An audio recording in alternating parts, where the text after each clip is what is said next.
নমস্কাৰ বন্ধুসকল, আজি আপোনালোকক অলপ বেলেগ ঠাইত স্বাগতম জনাইছোঁ। মানে মই আছোঁ বৰ্তমান পথাৰত এইকেইদিন বিৰাটেই হাল বাই আছোঁ। তো হাল বাই একদম গা চা বিষাই গৈছে, কিমান খোজ কাঢ়িম। তো এডৰা মাটি হাল বাওঁতে হয়তো মানুহে যদি একেৰাহে খোজকাঢ়ি গৈ থাকে মিনিমাম 1 কিলোমিটাৰ বেছি হ'ব ভাই। বহুত পাক ঘূৰিব লাগে এডৰা মাটি বাওঁতে। তো বহুত ভাগৰ লাগি আছে, হ'লেও আপোনালোকক ব্লগ এটা দিবলৈ চেষ্টা কৰিলোঁ। তো আজি দেখাম আপোনালোকক পথাৰত কেনেকুৱা ধৰণৰ কাম হ'ব পাৰে। কাম মানে ধৰি লওক কঠীয়া তোলাৰ পৰা ধৰি নিয়াৰ পৰা ধৰি আকৌ পানীত কঠীয়াটো কলমত তিয়াই থ'ব লাগে। তেতিয়া কি হয়, ৰুবলৈ ভাল হয় বুলি কয় ৰোৱনীবিলাকে।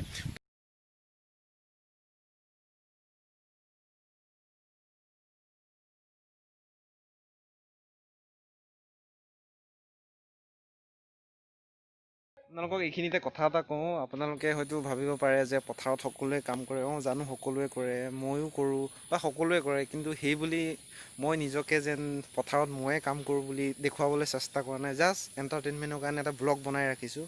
তো আপোনালোকে প্লিজ বেয়া কমেণ্ট নকৰিব, আৰু যদি ভাল পায় তেতিয়াহ'লে please like comment and share কৰিব, আৰু চেনেলটো ছাবস্ক্ৰাইব কৰি ৰাখিব। তো ধন্যবাদ থাকিল।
বেয়া বিষাইছোঁ কঠীয়া দাঙি।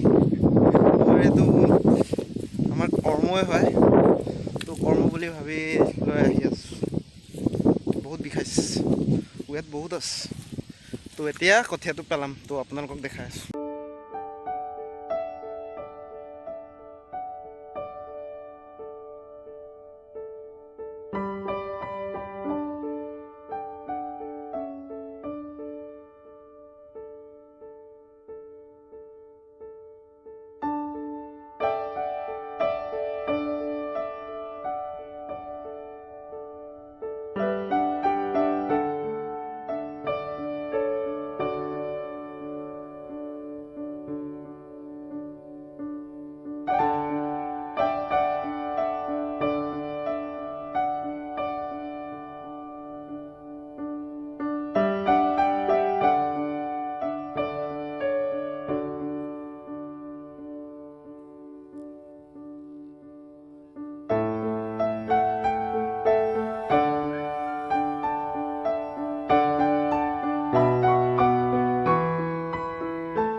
তো বন্ধুসকল, যদি ভিডিঅ'টো চাই ভাল পালে তেতিয়াহ'লে চেনেলটো প্লিজ ছাবস্ক্ৰাইব কৰি ল'ব, আৰু কাষতে থকা সেই বেল আইকনটো প্ৰেছ কৰি দিব, যাতে নতুন ভিডিঅ'ৰ আপডেট সোনকালে পায়। তো আজিলৈ আহোঁ, বাই বাই।